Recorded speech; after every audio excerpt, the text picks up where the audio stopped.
Giorgio Armani, a name that has become synonymous with elegance, sophistication, and timeless style. Welcome to Elite's Narrative, where we uncover sophisticated and relevant stories. Don't forget to like this video, subscribe to this channel, and turn on the notification bell so you never miss out on any story.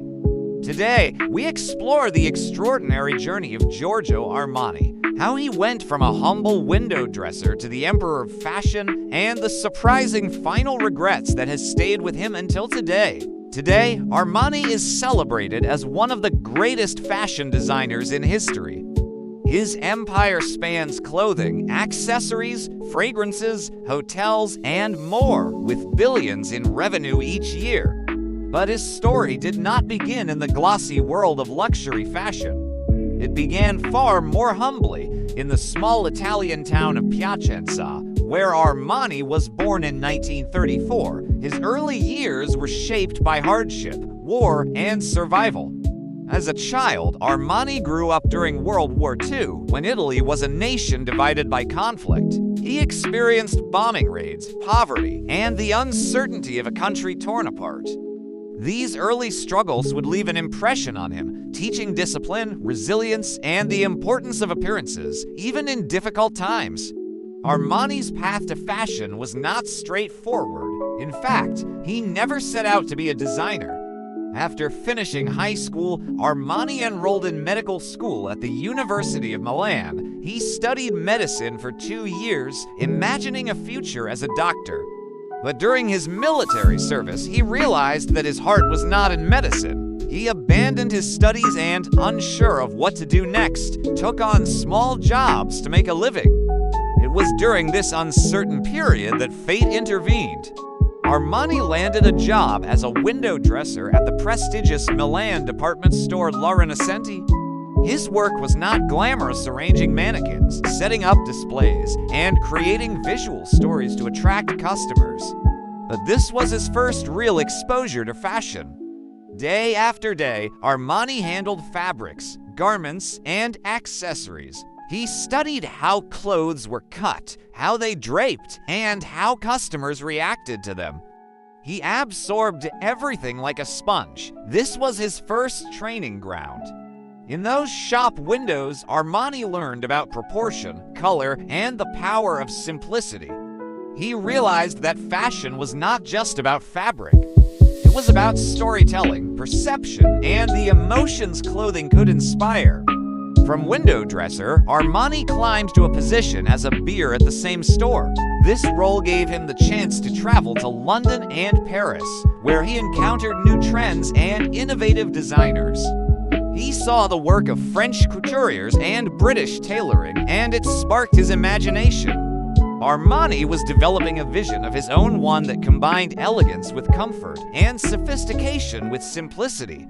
By the mid-1960s, Armani's growing knowledge of fashion led him into design. He began working under Nino Cerruti, a respected Italian designer. Armani was tasked with creating men's wear collections, and this was where his talent truly began to shine. He stripped away the stiffness of traditional men's suits and introduced a softer, more natural look. His jackets were unlined and unstructured, allowing them to move with the body rather than against it. His trousers flowed with ease, rejecting the rigid tailoring of the past. This was revolutionary.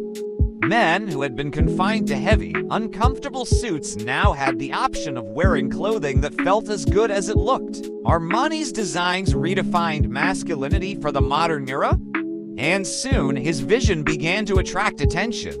In 1975, with the encouragement and partnership of Sergio Galeotti, Armani took the bold step of founding his own label. The Giorgio Armani brand was born. At the age of 41, Armani was finally taking control of his destiny. The early years were not easy.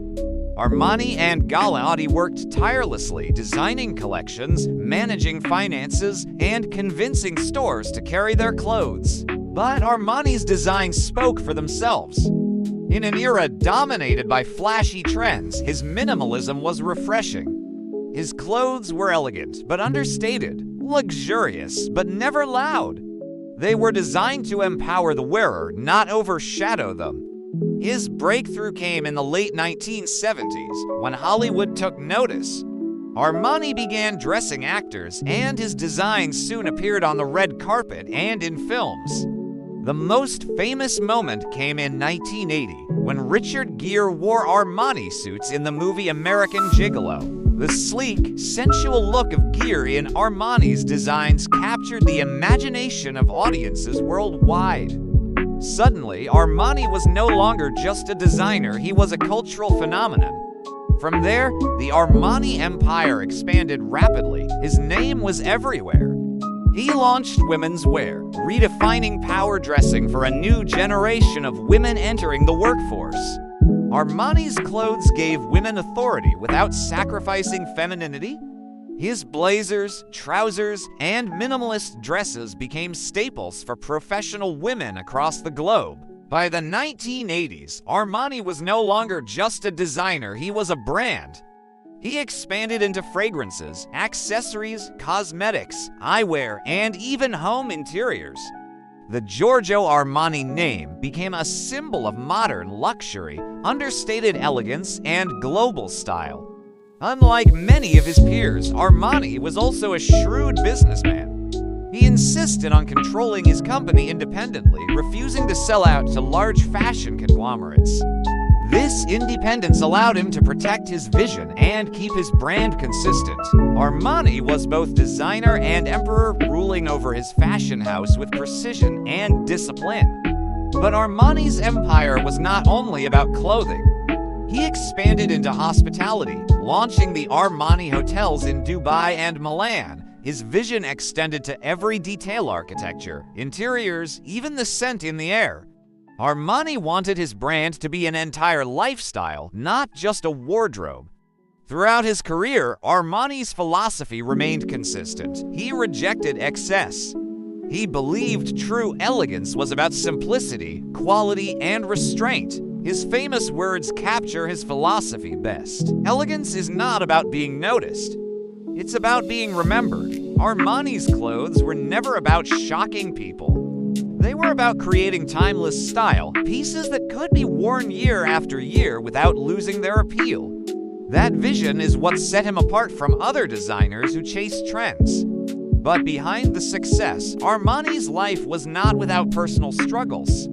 His longtime partner, Giorgio Armani, passed away in 1985 from complications related to AIDS. Armani was devastated. Armani had been not only his business partner, but also his emotional anchor. Losing him was a personal and professional blow. Yet, Armani carried on, pouring his energy into the brand they had built together. His discipline and resilience kept the empire strong, even through grief.